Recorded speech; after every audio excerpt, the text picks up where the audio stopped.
All right. I see the numbers ticking. It is Tuesday night. It's 7 p.m. and the GFB Clubhouse is open. And guess what, y'all? It's packed. I am so pleased and honored to be sitting here with these brethren tonight because tonight we have a fantastic topic. We're talking about the empowerment of community. And it's something that's rarely talked about amongst men, but once it is experienced and people are actively participating in it, it's a life changer. It might be even a lifesaver. But before we get into too many details, the first thing we're going to do, as we always do, is talk about the things that we're grateful for. So I'm going to go ahead and pass the ball, let each man introduce himself if you are unfamiliar with any. We're going to talk a little bit about why we're grateful, and then we're going to dive in. So strap up. This is going to be a good and a grateful night here in the clubhouse. Rod, talk to me, man. How you feeling today? I'm grateful, man. I'm excited about tonight's conversation, first and foremost. But two, this is kind of like giving me, premonition vibes about what's about to happen, locally in person with these guys that we have visiting us tonight. So I'm just grateful, man, knowing that I had a thought today that, all of my time is borrowed. And coming to that revelation is remarkable because it helps you to appreciate it a little bit more. So today, middle of the day, had my lunch, had a lot of work to do. I said, nope. I pressed pause. I went to my neighborhood pool and I just sat in the corner and chilled out and was just thankful to God for having the ability to do that. Everybody doesn't have that ability. And while I don't have it all figured out, I was able to breathe. I was able to walk. I was able to enjoy a little weather and a little water. And I'm grateful for that because it's borrowed time. Man. What we passing it to next, Rod? Oh, you're right. My bad. Look, I'm sitting here trying to hold the mic. I'm trying to pass it. I'm gonna pass it to one of our guests. I'm gonna go with Maurice, man. How you feeling and what are you grateful for today? Hey everybody, I'm Maurice Davis. My social media tag is Maurice the Realtor. I am a realtor here in Maryland with Keller Williams, a flagship. Very passionate about affordable housing, transitional housing. My ministry is helping those that struggle with mental health, substance abuse, and/or trauma. As that's also my profession. I am a program supervisor for the Bureau of Behavioral Health here in Maryland, and so I lead a team of program managers. Of case managers, care coordinators, and certified peer support specialists, aiding people with reducing recidivism back and forth to jail and prison, to minimize the utilization of emergency rooms and transitional housing and inpatient treatment facilities, because we spend billions per year on supporting those that struggle with substance abuse and mental health. When it comes to gratefulness, my mentor always says that gratitude is the shortest route to serenity. Anytime I feel like my peace is disheveled, I just start looking at my gratitude list and thank God he woke me up again. He woke my wife up again in health. My brothers and their children and their wives are doing well. We have a house that's a home. There's cars outside. There's jobs, and we have insurance, good insurance actually. And I don't take it lightly because, man, you take away one or two things and it could be very different. And being in the field that I work in, I see people at low points in their life. And so it's a gut check every day, and that level of thankfulness and gratitude that comes with just appreciating what God has done in my life, and by embodying that I must be salt and light to those that don't have it for themselves. It's like the spirit just came across my neck right now. It's nothing like, it's nothing like being of purpose. And I'm my own worst critic. I'm hard on myself. I'm learning more and more to give myself grace so that I can issue it to others as well. But I expect a lot out of people because I expect a lot out of myself. And just taking things one step at a time, showing up, doing my best, and trusting God to do the rest is where I'm at in my walk. And I'm thankful for that, because letting go and letting God means that I don't have to worry about everything. I don't have to take on responsibility to achieve everything that I'm trying to move forward, to move toward, and it's a great relief. I think I'm going to pass the ball to Brother John. Right. I appreciate that. Well, blessings to everybody. Super grateful as always to be here and for the small reflections that we have in life. Today, my gratitude is tailored specifically to that, the opportunities. That opportunity to reflect comes in waves and sometimes in things that we don't understand. You could have everything planned out. This week for me, I had everything planned out. I was going to do this very big job with a whole lot of money coming in, and I was savoring it, and then I got the call. Sorry, it's not ready. We can't do it. Now I have to pause and stop and reflect. But God, why? Why? I was ready. My team is ready. We planned everything, right? But it didn't happen. And guess what? I come back to the simple phrase that I always say here is, our plan isn't always the best plan, but his plan is always perfect. Amen. Sit with it. So again, grateful to be here, grateful to have this opportunity with all you brothers. And I'm looking forward to tonight's conversation. Passing the ball over to my brother Darryl. How you feeling today, and what you grateful for? Man, I appreciate it. I somebody used to tell me, I could complain, but I'm not going to. And I think I'm grateful for first of all, the opportunity to be here. My name is Darryl Hubbard. I'm the men's ministry lead at Miracle City, along with my brother Maurice Davis. I'm enjoying the conversations we've been having about being grateful. It's a perspective shift for me. When we first started talking about it, it felt so general that I really couldn't kind of wrap my mind around exactly the direction that we were going to be going. But as we've talked more and I've gotten to know you guys, some individually, Brad, we met in Atlanta, and then, online as we've had these conversations, I'm understanding that the topic is the perspective shift, and being able to have all of the negativity that might be around you, the failures, the disappointments, the day-to-day life that beats you down, and instead of focusing on that, focusing on the goodness of God, the fellowship of family, the blessings that we have from day to day, the things that he does give us that we sometimes do take for granted, of like, our brother said, we don't think about the fact that as much as, the bills might not be paid up to where we want them to be, or the car, it's doing whatever it's doing, or, our kids are doing whatever they're doing. We have healthy children. We have a car. We have a place to lay our head at night. And understanding just the shift mentally has been a blessing for me. So I'm grateful for you guys. I think that's where I'm at tonight. I'm grateful for this brotherhood. I'm grateful for the opportunity to work with other men. I think my passion with men is very simple.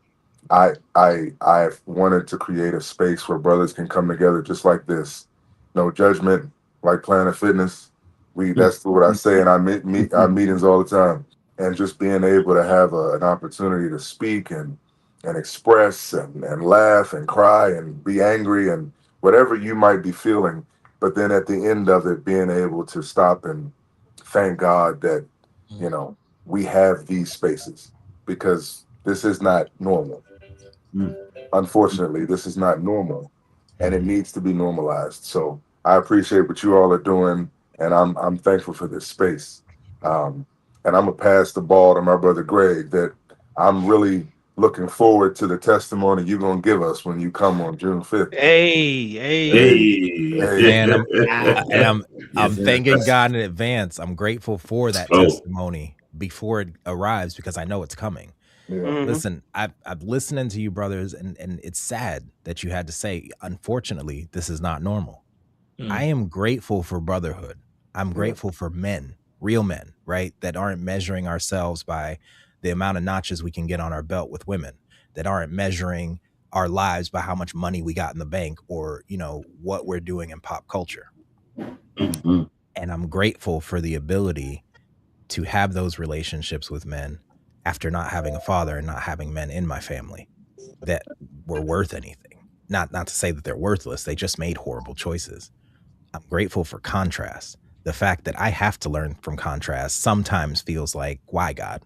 Why do I have to learn what not to do before I understand what to do? But I'm grateful because at least I know what not to do now. And I'm also grateful that God not only gives us the grace, but he allows us to grow at a pace that we will survive the transformation. Because imagine if we got everything that we needed all at once. That'd be like Jesus saying, follow me. Oh, and by the way, you know, we're going to go do all these things. We're going to feed 5,000 people with 2 loaves and 5 fish, or 5 loaves and I don't know. I don't remember which one it is. But, you know, we're going to break bread, give thanks. People are going to hate me. We're going to have to leave my town. I'm going to die on the cross. And by the way, y'all are going to be like, y'all are going to die the same way. Why aren't y'all following me? Like, it has to be progressive realization. And so this whole journey, I'm grateful for, because I'm not wise enough to know what is truly good or bad. And I'm grateful that I get to experience this in this one time that I will ever be here in history.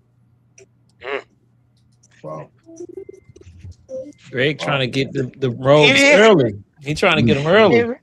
Hey, listen, hey, Maurice and Darryl, we got this running joke on the podcast where a brother dives deep in what he's saying, whether it's inspired or not. We have a saying that he gets the robes for the night, like the pastor's robes. And right now, Greg is the front runner. You know what I'm saying? We never know who's gonna have it by the end of the night. He got the robe. He got the robe. It's powerful, man. I appreciate that. And as I slide into the reason why I'm grateful, it echoes a lot of things that you guys already said. But it causes me to reminisce when I did not have this right here, what I'm looking at right now. There was a time when, of course, life got hard, responsibility got heavy, and nobody was around who I felt would hear or could hear. And I didn't want to tell them because I was told as a young boy to keep that inside. I was told to man up. I was told to suck it up and do what you got to do. 10 toes down, no matter if somebody's standing with you or not. Learn how to stand by yourself. Yada, yada, yada. We've all heard it before. And I'm sure you guys can also equally understand that when we were growing up, the tough guy was the dude who was the best at fisticuffs, or who was nice at a sport, or the one who had, a little bit of money in his pocket. By these things, we measured how I was like, I want to be like that, or I want to be like this. And even if it wasn't that way within our circle, we could go to any local neighborhood, whether it be in a nice neighborhood or a slum, and we could see the youth looking up to somebody who had that type of status. But the issue is, as we all progress and as we all grow, things get heavier and heavier and heavier. And if you do not have a healthy outlet, like I did not, then it can cause to some serious mental health problems. As Maurice, I know you are very, very conscious about this in your work that you explained to us before. And I'm supremely grateful because I went through that type of pain and that type of loneliness, especially through COVID, because it seemed like I had separated myself from a lot of people right before COVID hit. And then when it hit, we had to be separated. But it all came down to the Most High leading me to find these 3 brothers right here. And then now leading me to find you, Maurice, and you, Darryl, to help this thing grow and talk about the impact of community. Because I tell you, if it wasn't for these brothers sitting right here, I wouldn't be waking up at 5 a.m. working out. I wouldn't be trying to race through different books and taking suggestions. The other day, John posted in one of our chats, it's like, what's your top 3 or top 5 favorite books? And each of us gave like a list. And what I did is I looked at that list, I started writing down everything I didn't understand, and I went straight to Audible and I downloaded the audiobook version of everything that I thought was interesting from that list. I haven't gotten that type of thing from any other type of community or chat. Sure, we could talk about Skins and Cowboys all day long. You know what I'm saying? We could talk about who's the greatest between Shaq, Kobe, Jordan, and yada, yada, yada all day long. But all of that data, all that information that we have stored up here is useless when it comes to life struggles. For real. And what I tell people is this: the way that I have found that a man is measured by his toughness is how he handles his mental health and his mental discipline. Because it doesn't matter what happens. When we cut this computer off, every man is going to be sitting there with his thoughts. Mm-hmm. And if you have the type of difficult thoughts that plague you day and night, and have anybody you can pick up the phone and say, hey, bro, I just need you to hear me out for a second. Like I've done several times with each man sitting right here, then you really ain't got a community. You really don't know what you're missing. Mm-hmm. And I'm thankful because not only that, I had a session like that today with Noah, the pastor of Miracle City Church. And we didn't sit down planning to talk about that, but he had just asked a question about a past ministry that I was in. And he wanted to know how that turned out because I'm not doing that anymore. And that led me down a road of just confessing, and it felt cathartic by the end. And I was like, man, we practicing community right now. So everybody listening, especially if you a male between the ages of our prime target audience, which is like what, 18 to like 48, 58, something like that. If you don't have community, we urge you to be inspired, not only from this message, but to reach out and find people that you can link up with, because the importance and how it can have such a good impact in your life cannot be measured. And it's going to be good for you, your family, your friends, everybody you know, because they will all see the change. Yeah. So tonight, that's what we're talking about. We're talking about the moments of impact that community has played in each one of our lives. Like I've outlined, I know every man here has a story a little bit similar, maybe a little bit different, but we're here to hear it. So I'm putting the mic down to see who wants to pick it up. I don't think Brother Rod said what he was grateful for yet. No, I did. Yeah, I handed it to you. He started.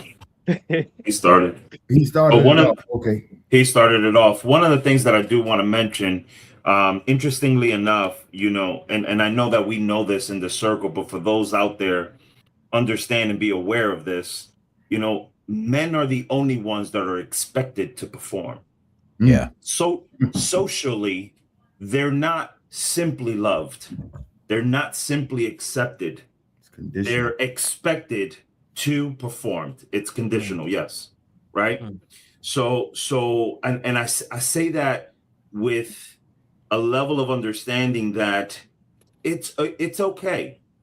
It's okay to have a level of expectation because it does push us a little bit, but to what extent, right? That's the thing. To what extent, right? But I just wanted to make mention of that. Yeah, and as you said that, it brought to mind, like, women have this subconscious, like there's this unspoken, it's for both, right? There's this unspoken level of expectation for both sexes, but they have, like, there's this understanding that, you know, women deal with a lot and that they're allowed to have that feminine side, but they're also kind of expected to have that male side since there's not a lot of males in the home. But when it comes to the men, we're not allowed to show that feminine side. We're not allowed to be soft. We're not allowed to cry. We're not allowed to break down. And there's no place a man can go and say, I am struggling right now. I don't have anyone to talk to. I can't unwind because I'm expected to provide. I'm expected to stay strong all the time. I'm not allowed to have my feelings. And that, Maurice, you can probably attest to this. You have men coming in there probably breaking down and crying or close to it because no one ever listens. Right? I know for myself, and maybe this is God teaching me something, but people always come to me for stuff. Let me pick your brain. Let me talk to you. And it goes from a 15-minute conversation to 4 hours because I listen. But as soon as I open my mouth to talk, Wi-Fi cuts out, power cuts off. They got to go. You know what? I'm sorry, Greg. I gotta end this call real quick. And it's like, I never have that space. Like, I got to pay for therapy if I want it. Right. Yeah. But I'm sure I'm not the only one. For sure. And to that point, Greg, you know, we got a lot of trauma built up from the absence or the lack thereof of having spaces like that growing up. But then it ain't just us either. It's society as a whole. It's women that we date and marry, things of that nature. And so you're looked at or ostracized, left if you show some of those things as being weak, right? And it's like it to your point, there's no space for a man to do that. But here's the thing, that's the whole point of this conversation. When you develop community in a way where you got a few people, it don't take an army, right? You got a few people that you know you can call on, that you can talk through no matter what, through thick or thin. They're not gonna judge you, they're not gonna, you know what I mean, look at you funny. Matter of fact, they're gonna lift you up in that time where you feel like falling over.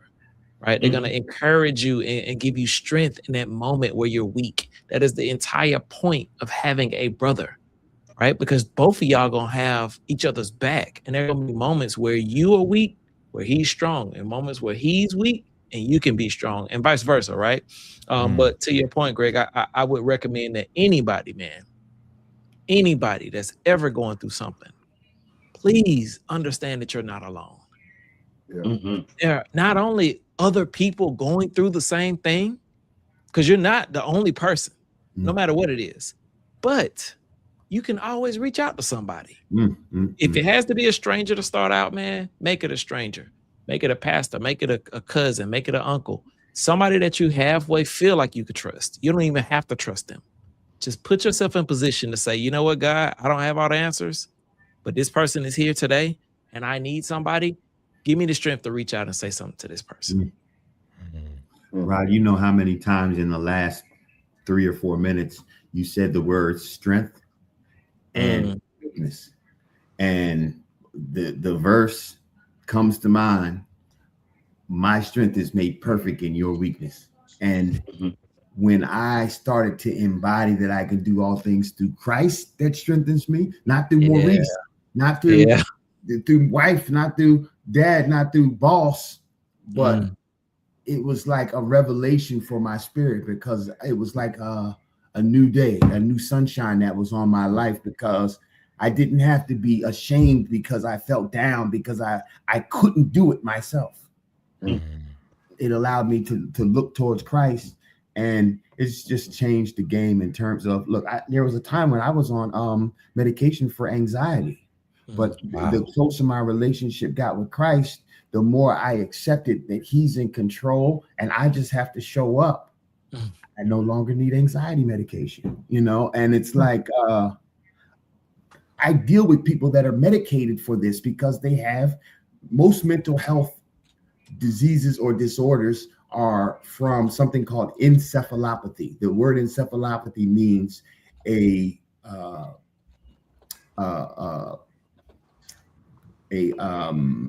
chemical imbalance in the brain. And you know, your bipolar disease, your schizophrenia, your depression, your anxiety, your PTSD, all of these come from cortisol imbalances and things like that, or the lack of dopamine in the brain. And that's why people start seeking things outside of themselves to make them feel better. What is it? Food, gambling, sex, pornography, masturbation, driving too fast, wanting to fight, anger. You know, these are all things, drugs and alcohol, they put in their body so that they can stop feeling the way that they're feeling, because their equilibrium is off. And having lived experience struggling with mental health and having God bring me on to the other side and being able to tell somebody that is powerful, because it there's nothing like having credibility when it comes to something that you've seen God deliver you from. And you can, when you speak to someone and they can say, oh yeah, they know what I'm talking about. Yeah. I talked to someone about depression one time, and I said, you probably are dealing with where you don't want to get out of bed and go shower, right? But you have a shower that works. And they said, how did you know that? I said, well, yeah. A lot of people that deal with anxiety and depression have gone through that before. Yeah. You know, that 1000%. I want to jump in and grab something that Greg said earlier and connect it to expectations. I just started therapy, Rod. uh, I'm not a big therapy person. Congratulations. Yeah, Yeah, man. Right. I'm not. real. I was never that guy. And my wife and I did it together. I did some coaching, but I never really, I wanted to talk about the right now. Didn't really want to talk about much else than the right now. But I got into some therapy. I got into therapy recently, and one of the first conversations we had was discussing the expectations that come with being a man, the responsibilities that we have they belong to us because we're men. Mhm. That's it. There's no other reason why we have it. You're a man, so you're supposed to do this. You're a man, so you're supposed to do that. Um, and and just to an aside, I have a friend who is married to a very successful doctor, and he stays home with the children. They have a beautiful home. They have beautiful vehicles to drive, and he always gets a side eye because he's home with the children. Mhm. There's no way, his words, not mine, he could have the lifestyle he has if he left and his wife stayed home. Mm. But the stigma, or not even the stigma, the expectation that comes with being a man, handling what you're supposed to handle because you're a man, regardless of the circumstances, and then it being it's a thankless job. We have families, wives, children who might thank us, but the overall dynamic of it is a thankless job because it is expected, and most things that are expected are thankless jobs Mhm. because if you don't have it, it's a very serious situation. If you do have it, it's because you're supposed to. And I think I think understanding what that feels like for men, it's amazing to me how many men go through that. Maurice, you see this, I'm sure, being weighed down by weights that they don't even know how to handle because that's I'm supposed to handle it because I'm a man, but I'm struggling with it, And my personally, I've dealt with, my wife and I have 5 children, 5 beautiful children. It's it's only by God's grace, month to month, that we take care of our family. Mhm. Because first of all, the area we live in is incredibly expensive, and you know, it's incredibly expensive. I saw a list, Brad, the other day. Making Yeah, 100,000. You seen that list? Making a yeah. $100,000 now is low It's middle low. class. It's not Low middle even class. Yeah. middle. It's low middle class. You basically poor, John. If you Mm. make Yeah. $100,000, Yeah. they said in Maryland, if you don't make at least 120, you Hmm. might as well you can't survive here. Hmm. So there's so much that goes into what we are expected to provide by society, not even necessarily by our people that are close to us, by society, and the weight that comes with that, and being able to have a brotherhood, man. I call Maurice. I have an accountability group. It's 5 brothers. We have a little text chat, and I message them randomly sometimes and just talk about stuff that's beating me in my head. And Mm. sometimes it's literally just the day-to-day grind of maintaining. It's not Yeah. even about getting ahead. It's the grind of staying put. Because if you don't keep grinding, you're gonna go backwards. And we Mm. all know if you're not moving ahead, you're going back.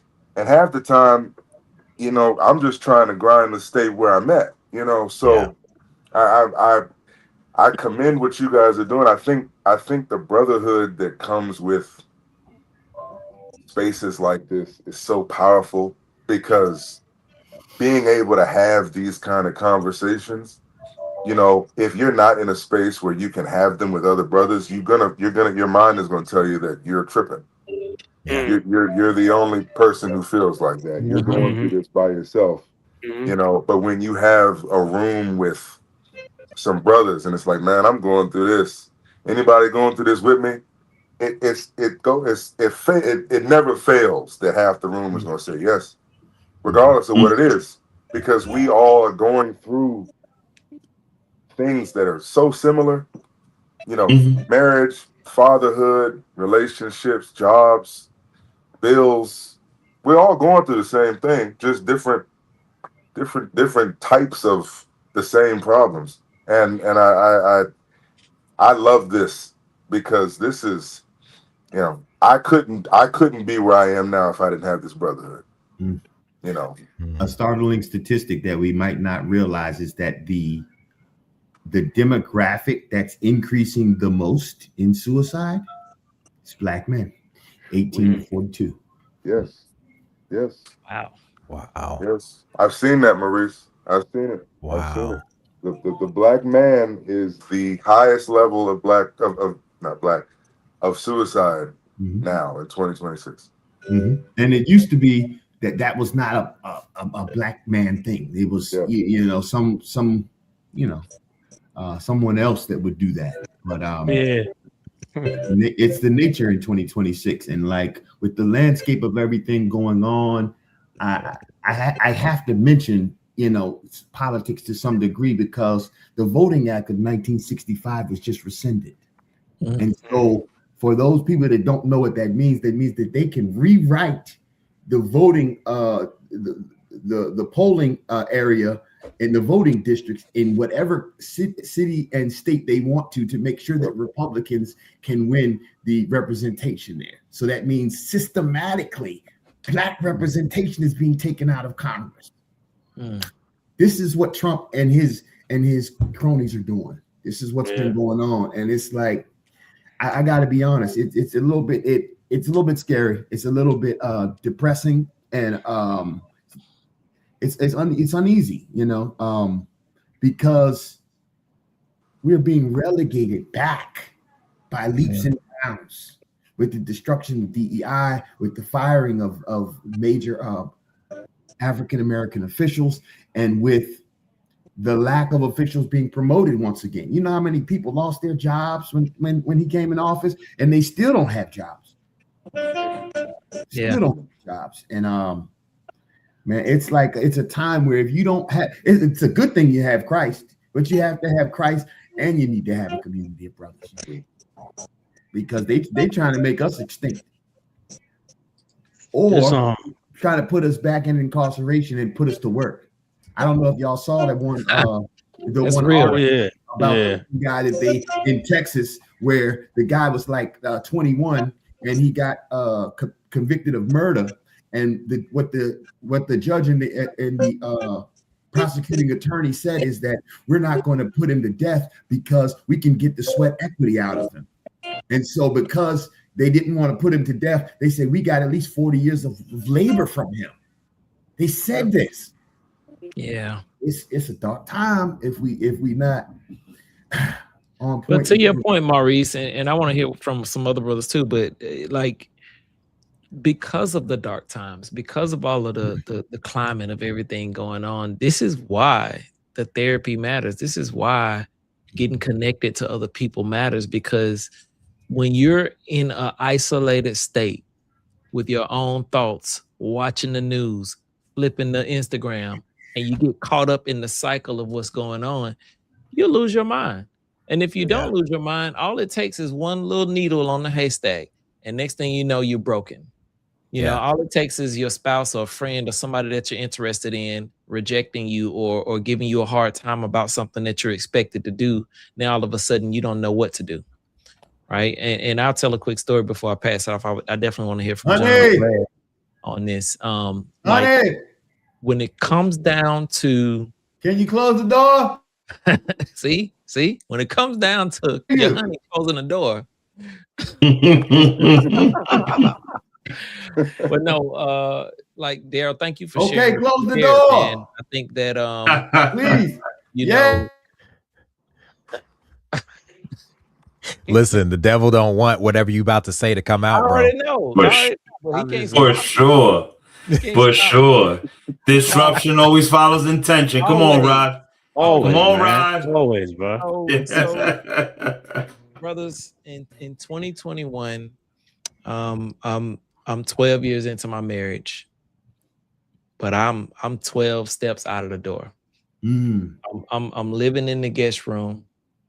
I'm lawyered up, preparing to walk away, and we set our kids down to talk to them. Told them I was about to be out, all of that stuff, and I felt this weight and this pressure from every side of my life, from my wife, from my father, from my pastor, from my counselor.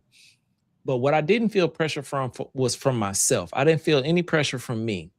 What I felt more than anything was that I needed to surround myself with other men who have either been here and survived or gone through it and died, meaning they did not pass through, they did not make it, right? I wanted to hear from other men and be able to bounce and vent ideas and thoughts with them.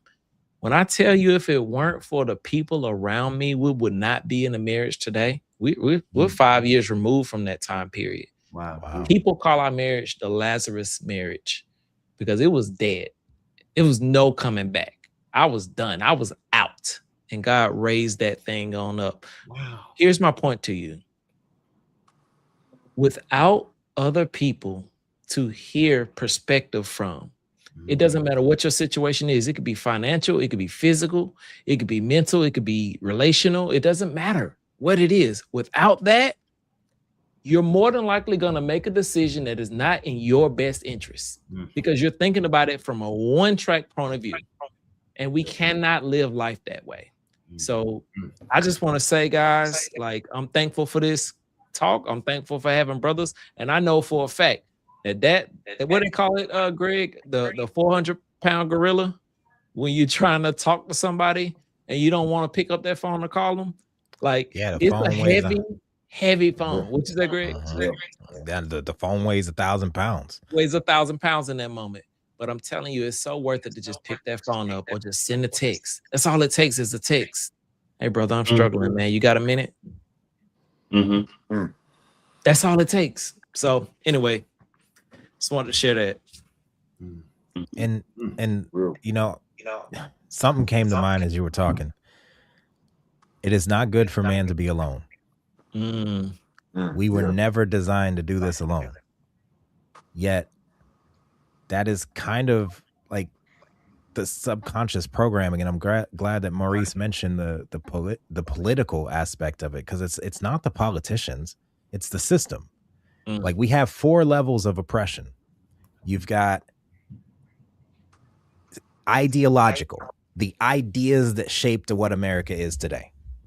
You've got systematic, that are built on those ideas. Then you've got interpersonal, between the people. It's all unspoken, but then it happens so much everywhere you go, especially as a black man. And I didn't know I was black till I moved back to the US. I didn't know that was a problem. I didn't know that was something I could get arrested for until I moved to the US. Then it becomes interpersonal. You internalize this BS because the whole system is flawed. In the actual laws and the Constitution and everything that America's been built on. You're not going to change it individually. You're only going to change it in community. And we need each other. But everything that's programmed, like back when they did welfare and they were telling women that, you know, if there's no man in the house and you don't have a car, you'll get more money. So now the women are, I don't need a man, right? And then they put liquor stores and check cashing places on every corner. And, you know, I was having a conversation with someone earlier. I don't even remember where it was, but we were talking about how, you know, you have Chinatown in every city. You have Little Mexico in every city. But what do they call the black sections? The project. The hood, the ghetto, the projects, right? And they relate anything that has to do with black men or black people with poverty and scarcity. And when your white friend tries to say they understand you, it's usually, you know, I've struggled too. I grew up poor too. That is not what we are. We are way more than that. But you only find that out by getting in community with someone that doesn't look like you, by someone who doesn't think like you, by someone that doesn't act like you or agree with you. Yeah. You find that out by talking to strangers. I actually did a YouTube video about this Monday. Talk to more strangers. Your opportunity is in someone you haven't met yet or don't know. Rod, John, and Brad, Darryl, and Maurice now, y'all were all strangers when I first met you, but were you?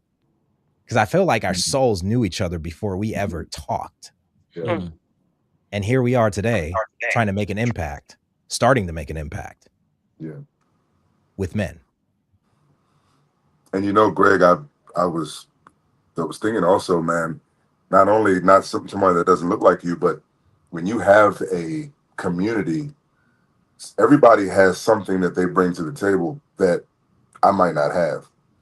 And, you know, I think we were at the conference, Brad. I don't know if you remember, Myron said, you know, he wants to hang out with a bunch of millionaires because the statistics show that every person who is, I think he used millionaire and he used overweight.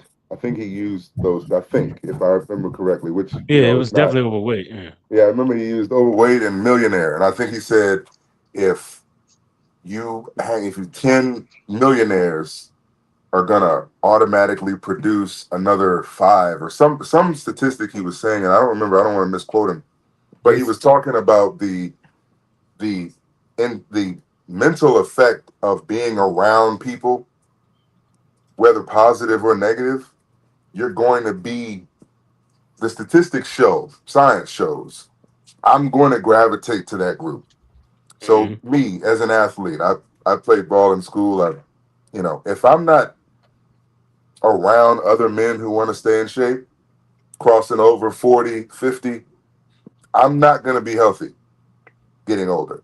Versus me having friends or colleagues or mentors who are trying to stay in shape, mentally, I'm going to be drawn to that. Now, whether or not I do it, I'm sure there's another level to that. But it's subconsciously ingrained in my mind. If I'm hanging out with Maurice, who's one of the strongest guys I know, and I'm hanging out with, you know, this guy and that guy who they're dedicated to doing something every day to stay active, or they're dedicated to having a budget, or they're dedicated to having a savings, or they're dedicated to stocks, or they're dedicated to, you know, being faithful to their wives, being better fathers, whatever they're doing. If I'm hanging out with those men, if I'm leaning into those men, my mentality is going to subconsciously be gravitated to that. And, you know, that's the other side of brotherhood that is really beneficial because, you know, as I look at my circle, who's around me? What am I gaining from the people that are around me? What am I gaining from the people that are around me, positive and negative? And being around brothers who want to be better men, better fathers, better husbands, you know, better Christians, better workers, better entrepreneurs, better money managers. And as I lean into that, I see what you're doing, Brad. I see what you're doing, Greg. I'm looking at you. I want some of that, you know, because again, I got a buddy of mine, you know, Gerald. Maurice knows. Gerald will tell you in a heartbeat, every relationship he has now at his big age of 40, he says that all the time, is transactional. He said, if you're not giving something to me that I can benefit from, and I'm giving you something that you could benefit from, what are we doing? We're grown men with families, kids, wives, responsibilities. We don't have the time to be hanging out with somebody for no reason. So if there's a benefit to this brotherhood, I believe the number one benefit is a closer relationship with Christ, because if we're all trying to make it to heaven, that's our number one goal, then that is the first and foremost foundational piece of this brotherhood. And the second one is being a better man on this earth. And if we're all trying to do that together, then we're already making the devil upset just by having these conversations. Yeah, you spoke to something. You were talking about your circle. I'm learning at the ripe old age at 46 that everyone in my circle is not in my corner. And I'm part of a Black millionaire cohort, right? And Brother Joseph, who is a speaker and pastor and financial advisor, keeps reminding me that typically your income is an average of the 5 people that you interact and engage with the most. And I look at what that is right now today, and I look at who it was 5 years ago. Mm. And the 5 today is different than the 5 from 5 years ago, but it's moving in the right direction. And you could change finance, you could change income to any other metric, relationship with Christ, relationship with wife and family and children, relationship with self, physical health. And so I understand where you're coming from. And this is powerful. This is short of my relationship with Christ and my growth in my marriage with my wife and my mental health. Community is the most important thing. And all people, especially men, especially Christian men, especially Christian Black men, need this. It's worth its weight in diamonds. First of all, go ahead and put this robe right here. Congratulations, sir. You earned your first robe today. I don't know if y'all heard half of the stuff he just laid out. Man.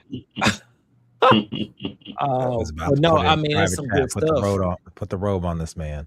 Look, period. But I just have to say something to what Darryl said a minute ago, because I don't want it to fly by. I think you said, and I forgot the guy's name, but you talked about him being more focused on transactional situations versus relational. Because it's like, otherwise, what are we doing? But I would say for anybody that thinks like that or that walks in that vein, just understand that relationships are the transaction. Like, you can't get anywhere in 2026 without relationships. If you approach everything from a what can I get standpoint, you're never giving anything, or you're only focused on what you can get before you focused on what you can give. But everybody knows that you know, what did they say? To give is better than to receive. You reap what you sow. You don't reap what you reap. You understand what I'm saying? Like, you can't walk around with the thought process of, I want to get something out of this. You got to come with the thought process of, what am I going to bring to the table? How can I affect someone else in a positive? How can I develop a relationship with this person? Guess what? I would rather have 5% of a watermelon than 100% of a lemon.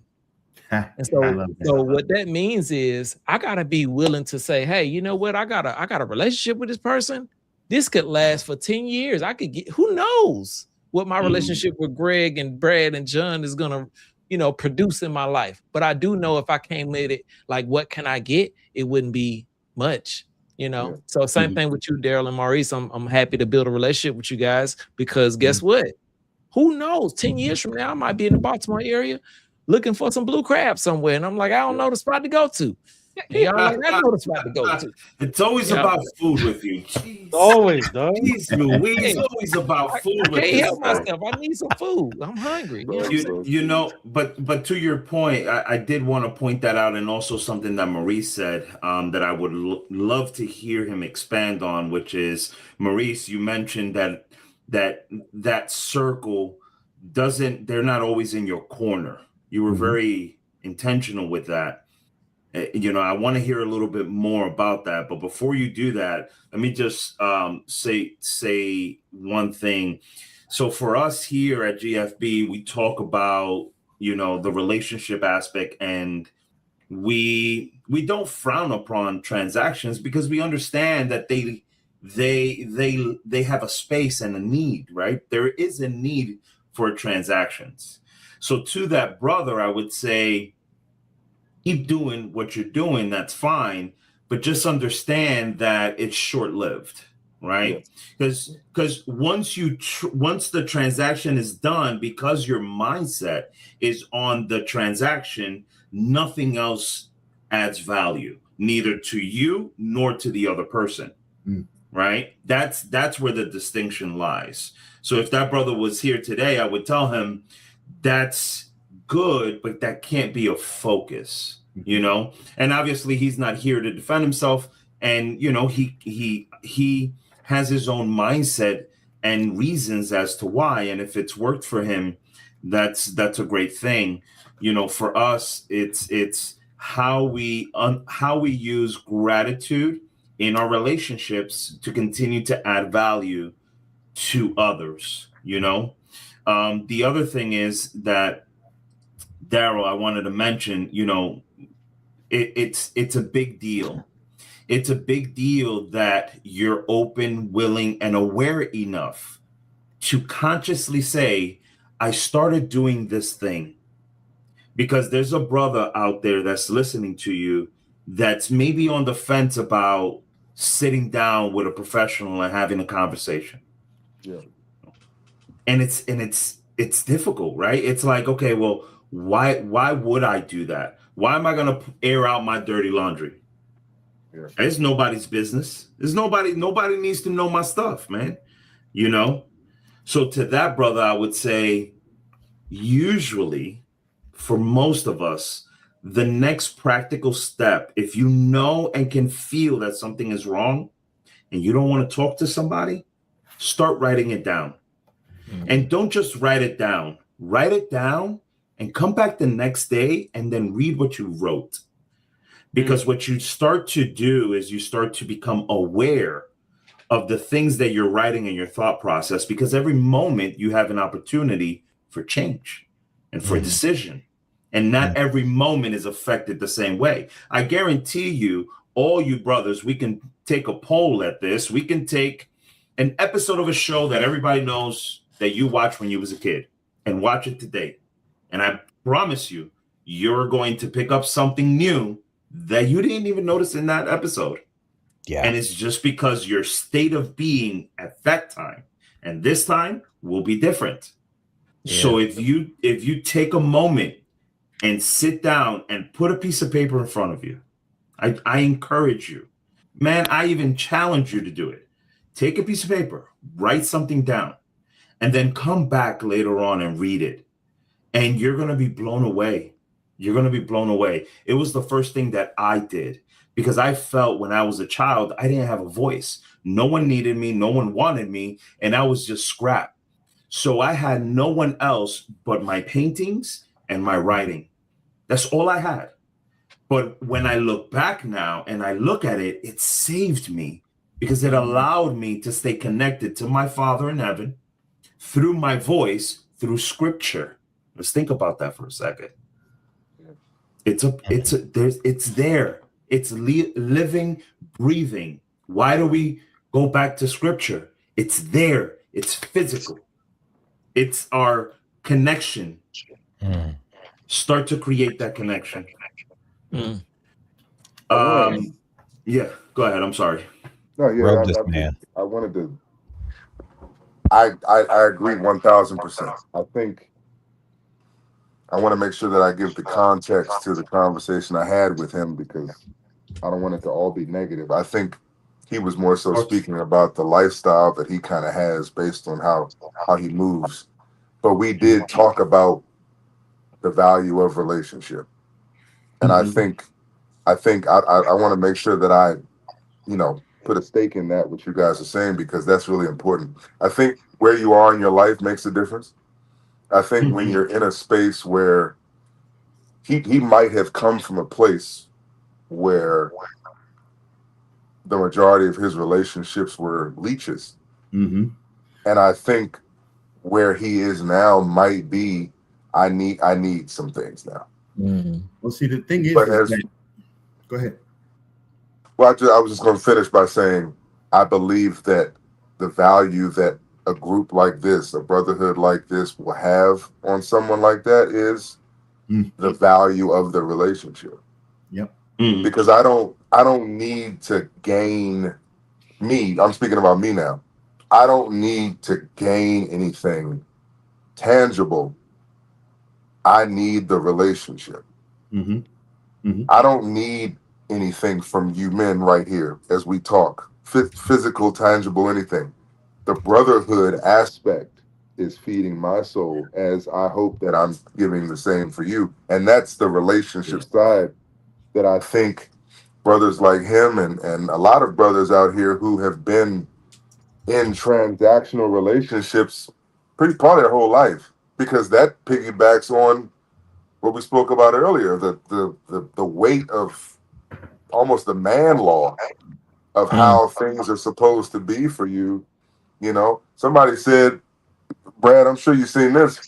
The only people that are loved unconditionally are kids and dogs, because you know they are the only things that you love and you don't expect anything back from. Yeah. You know, so that's a kind of unfortunate way to look at it, but when you have that dynamic in your life from a young man, you know, a boy who might have been pushed too early to have to work and provide for someone or take care of himself, even to a teenager who might single family home. I mean, I'm just pulling stuff out of the air at this point, because these are the things we go through, to now being a grown man with a family and children and having to provide and take care.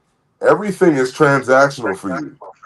So having a space where brotherhood is the only thing. I just want you to be here. I don't want nothing from you. I don't want you to give me. I just want you to be here. And I want you to be able to open up. And when you have that space and the walls are coming down, I mean, that's you're creating a mighty man of God if you can do that. I want something from you guys. I want this network to improve my self-worth, because relationships work, but they take work. You know what I'm saying? Like encouragement is better than enforcement for me. I'd rather see a sermon and be a sermon than hear a sermon or say a sermon any day. Come on. And you rub off without my permission, because we're iron sharpens iron. I need that sharpening. Why? Because left to my own devices. Yeah. Come on, man. Come on. Sure. You better preach. Sure. Well, that's what the community does, is it allows you to directly, right, absorb a different state of being. It shifts. Yeah. Right? Because now it's not you can't fake energy, right? You really can't. You can't. Right? And what's being projected, this frequency, this understanding of Christ within us, what's being projected is too strong. So it's either going to repel those that are not to be, or it's going to attract more of those that will be. And then everything else, Man, you know? Man, let me testify real quick. Can I testify? Let's go. Do y'all remember when we were doing these conversations privately before we decided to go live? Yep. So my wife listened to the first one because I happened to be downstairs on my iPad, and we were just sitting there having a conversation, filtering life through gratitude. And she comes in the background. She's preaching like man, you hear them? You listen to. So we get off the phone. She's like, I like them. I think they're good for you. You should keep talking to them. I remember that. Yeah. Yeah. And guess what? If it was the opposite, she'd be saying the opposite. And I don't know why you listening to them guys. I don't know if you definitely gonna say them. And that's for sure. Yeah. There's been people in my life. She's like, I don't like that person. I don't get a good feeling about them. But she is a feeler. She can feel energies. That's why she protects her energy and likes to stay at home. Because there's a lot of not good energy out there. Absolutely. But what you said, John, if we show up in this community and we be who we be, you can't fake energy. And so we're going to attract who we need to attract. And even more importantly, we're going to repel who we need to repel. But not without that conviction before they walk away. Because they're only repelled because they don't want to be accountable. Yeah. Yeah. I mean, to think about how many diverse ways this conversation has opened up and branched out, and each branch is like bearing fruit has been amazing to witness and to hear. To tell you the truth, and I know all those watching who are even watching now, who are going to watch later, they're going to be blessed and walk away with some gems because you guys brought them, and the spirit was definitely moving through us. And as we, bring this show to a close, man, we definitely want to remind everybody, especially those who are in the Washington, D.C., Maryland area that we are having the Power of Gratitude program on June 5th at Miracle City Church, where these brothers, Darryl and Maurice, are ministry leaders. We thank you, brothers, for gracing us with your presence and jumping into the circle. Like I said, this thing only grows. It was seamless. The conversation is wonderful. And we expect that June 5th event is going to be just more of the same.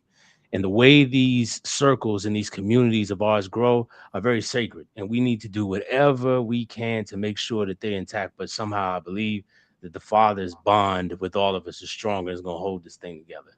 Definitely. So definitely want to thank you guys. Ask me about men's ministry. I like that shirt. Maurice, that's what's up.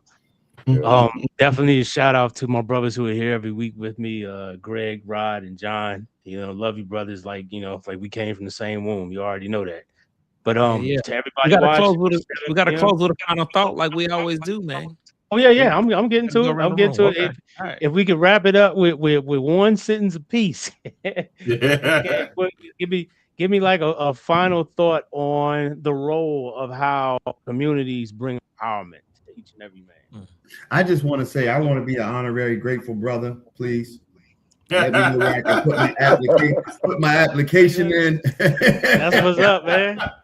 We're gonna send you the app after. We're gonna send you the app after. I've really enjoyed this connection in this fellowship today. It's been good for my spirit. Look, my wife is upstairs. She's gonna tell me when I go up there, honey, that was so great for you. I'm so glad that you have them. Amen. Just like Greg's wife. That's right. Yeah. What we got, Rod? I want to hear what you got. Come on.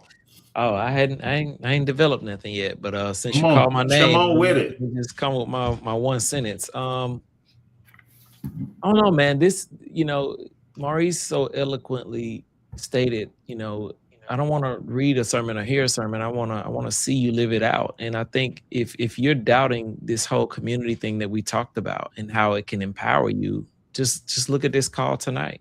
Right, we got 4 of us that typically meet, but we had an additional 2, and we already developed a bond to the point where we got, we got a list to send out to get somebody else added to it. So, we're living this thing out, and you can kind of see how just this 1 hour, we've been on here for one hour, has turned into something miraculous. You see how through that word in there, and the reality is, it's going to continue to develop fruit from here on out. So this is your evidence.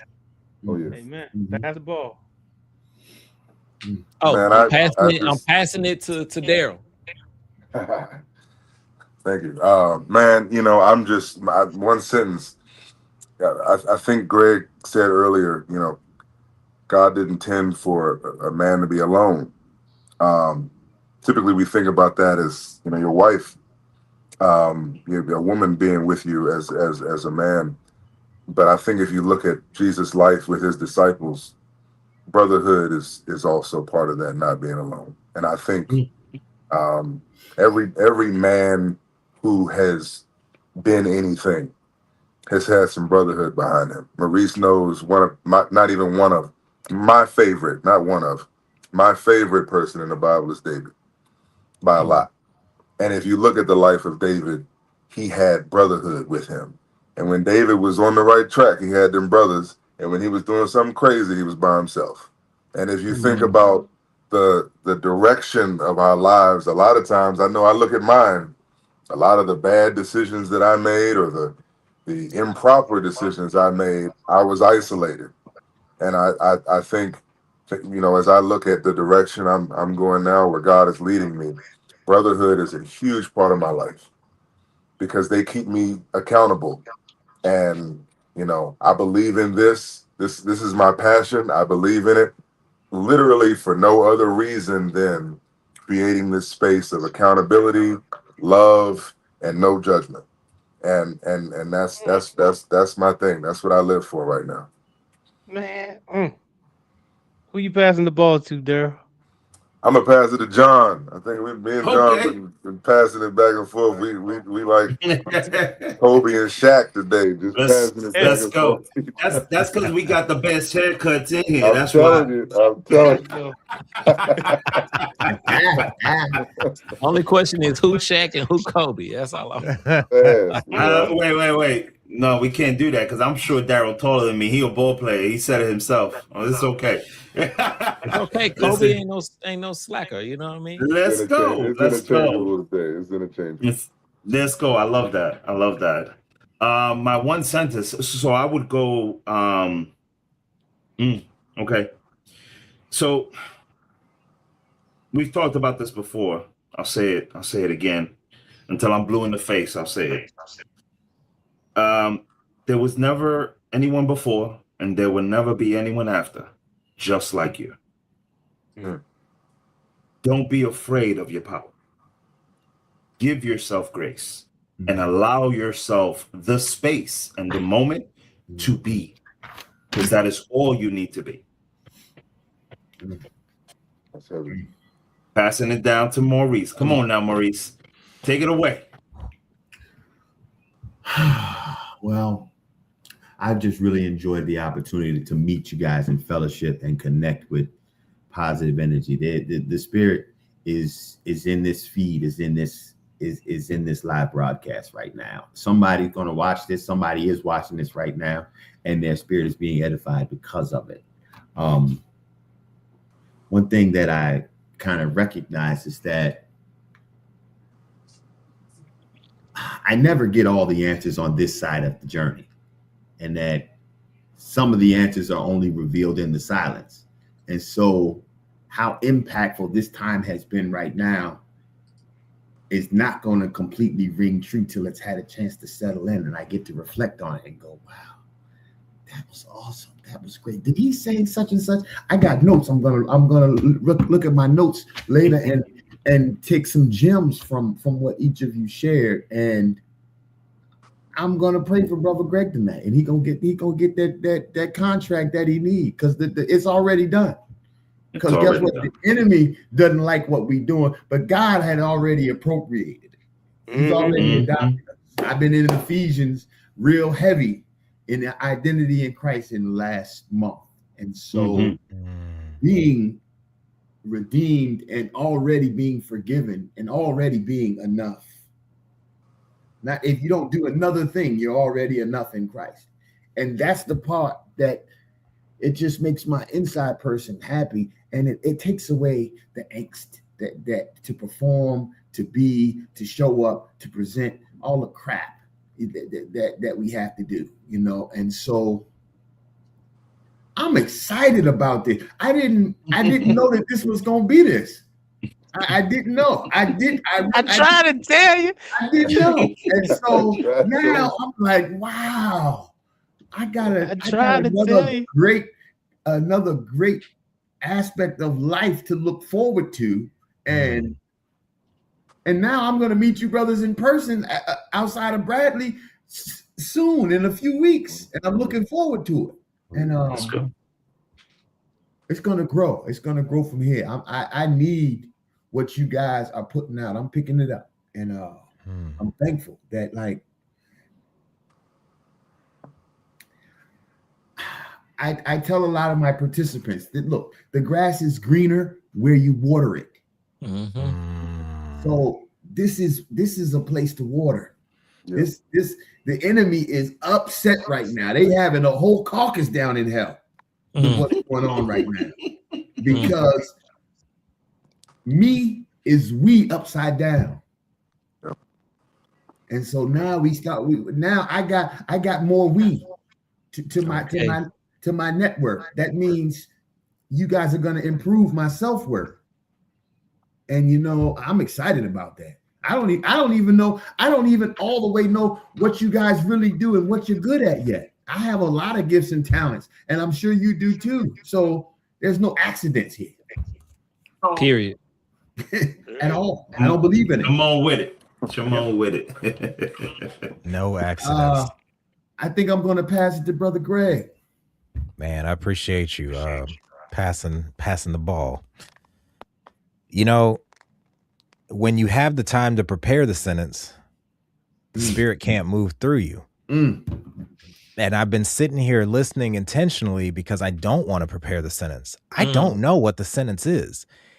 But if I had anything to tell you right now for the listener or watcher that's seeing this, that got anything from this, most of my life philosophy is I have no idea what I'm doing, but I know it's going to be good because God. And everything we know is subject to revision, including the truth. So question everything, because you as a child were a clean slate, a sponge to soak up everything around you. And you did not have a choice what laid the foundation of who you are. Some of us got it good, some of us got it bad, but we don't know enough to know whether something is truly good or bad. So go on with the questions, take it to the scripture. If it aligns with the word, take it. Eat the fish, spit out the bones. If it doesn't, question it. Why do I believe this thing? Why do I act this way? Why do I do what I do when I do it with who I do it with? And start to find out who you are. But find a mirror of men going where you want to go and stop hanging with the people that aren't where you want to go or doing what you want to do. Because it is not your job to please people and serve God. God doesn't need to be served. You got to serve the people and please God. And when you serve, listen, when I'm grateful, my gratitude speaks through action, through service, right? I have to do something. I'm moved by gratitude. So I'm not truly grateful if I'm not doing anything after I've felt that gratitude. Gratitude has to move you. And you can't be grateful and miserable at the same time. So pick one. Hey Greg, real quick, can you read what? Where's my camera? Can you read what that said? You can't see my screen, can you? It can't. It's just it's too bright. What's it say, man? The title of my spoken word piece is Gratitude Speaks. Come on. You can't make yourself up. Can't make it up. Come on. Can't make it up. Now I'm gonna pass that ball over to Brad. I'm gonna keep it short because I was thinking about it as each one of you was speaking, and it just reminds me of that verse. It's in Psalms. I don't know where it is, but it says, "Oh, how good it is when brothers dwell together in unity." And it's just powerful. And I mean, the depths of that verse just keep manifesting more and more every time we sit down for one of these conversations, and it's only going to continue through June 5th, up to June 5th and past it. So yeah, man. We thank you for joining us tonight here at the GFB Clubhouse. Another powerful conversation. And we will be back next week at 7 p.m. And I'm sure these gentlemen will be joining us again in the future at some point. But until we meet again, may the Most High bless and keep you. Blessings. Peace.